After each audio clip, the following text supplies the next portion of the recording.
இந்த படத்தில் நான் கஷ்டப்படவே இல்லை. இந்த படத்தில் கஷ்டப்பட்டதெல்லாம் ப்ரொடியூசர், டைரக்டர் தான்.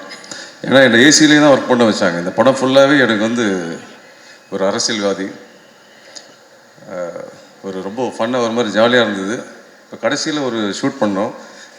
இந்த யூனிட்டே சிரித்தாங்க, நல்லா என்ஜாய் பண்ணாங்க.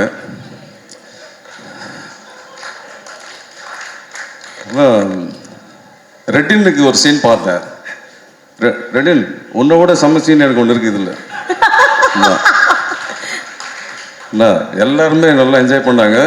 கேமராமேன் சார், ஆர்டி சார் எப்படி இருந்தது? நான் கூட கேட்டேன், கண்ணு கெட்டு போச்சான்ட்டு. எப்படி சார்? அதுதான்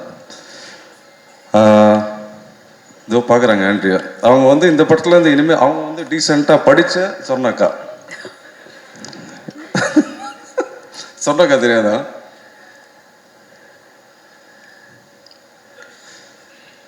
கவின் படம் கொஞ்சம் நேரம் பார்த்தேன், ரொம்ப நல்லா இருந்தது. அது அந்த லெஃப்ட் ஹேண்டில் ஹேண்டில் பண்ணுற மேட்ரு இருக்குல்ல, அந்த மாதிரி ரொம்ப சூப்பராக இருந்தது.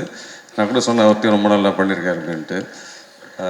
மொத்தமாகவே நான் நல்லா என்ஜாய் பண்ணேன். கஷ்டப்படல இந்த படத்தில். மறுபடியும் சொல்லி கஷ்டப்பட்டதெல்லாம் ப்ரொடியூசர் அவங்க தான். அவர் கடை சாத்திரன்னு சொல்லியிருந்தாரு. இதுக்கப்புறம் நிறைய கடையை திறப்பார் அவர்.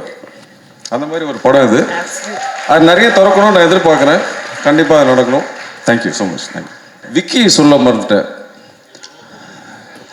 விக்கி வந்து இப்போ நீங்கள் ஒரு டைலாக் ஒன்று சொல்லுவீங்களேன், அது உண்மையிலேயே அது பண்றாரு. நான் டப்பிங்ல போனா கூட, அண்ணே வாங்கண்ணே டைம் பாஸ் பண்ணல, யாரை பத்தியாவது குறை சொல்லி பேசினு இருக்கலாம் அப்படின்னு. அந்த மாதிரி ஒரு ஜாலியான படம். ரொம்ப ரொம்ப ஜாலியாக ஃபன்னாக இருக்கும். நீங்கள் பயங்கரமாக எதிர்பார்த்து அதெல்லாம் வர வேண்டாம். நல்லா என்ஜாய் பண்ணீங்க. அப்படி ஒரு படம் தான். Thank you so much.